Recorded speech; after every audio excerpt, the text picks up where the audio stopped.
আর কি এমন স্যাক্রিফাইস করেছে? আর ও কি একা কাজ করে? আমি কাজ করি না? সারাদিন তো আমি বাইরে কাজ করি। এমন করে বলছে যেন কি কি না জানি করেছে। কি করেনি সেটা বল। আজ 1.5 বছর ধরে ওই একই ছেঁড়া জামা পরে যাচ্ছে।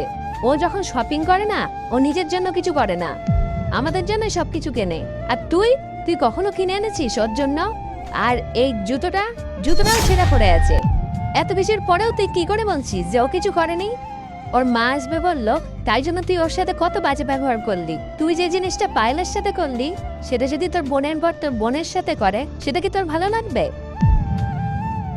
রাহুল, আমি তো তোকে এমন শিক্ষা দিইনি, তাহলে তুই বৌমার সাথে এত বাজে ব্যবহার করিস কেন? আমার তো তোকে ছেলে ভাবতেই লজ্জা লাগছে। পায়েল ওর পরিবারের সবাইকে ছেড়ে এসেছে একমাত্র তোর ভরসায়, আর তুই যদি ওর সাথে এরকম ব্যবহার করিস, তাহলে ওর পরিস্থিতিটা কি হবে তুই ভেবে দেখেছিস? পায়েল, তুমি এই সমস্ত কথা কেন আমাকে বলনি? তুমি কি কখনো জানতে চেয়েছো?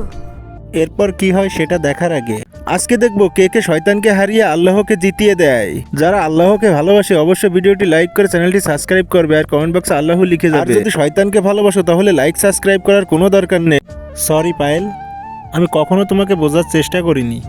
আমি সবসময় তোমার সাথে খারাপ ব্যবহার করেছি। আমি তোমাকে প্রমিস করছি আর কখনো তোমার সাথে এমন খারাপ ব্যবহারটি করব না।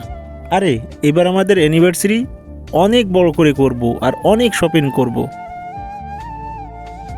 সরি পায়েল। It's okay. সবাই ভালো থাকবেন, আল্লাহ হাফেজ। দেখা হবে অন্য কোনো একটা নতুন পর্বে।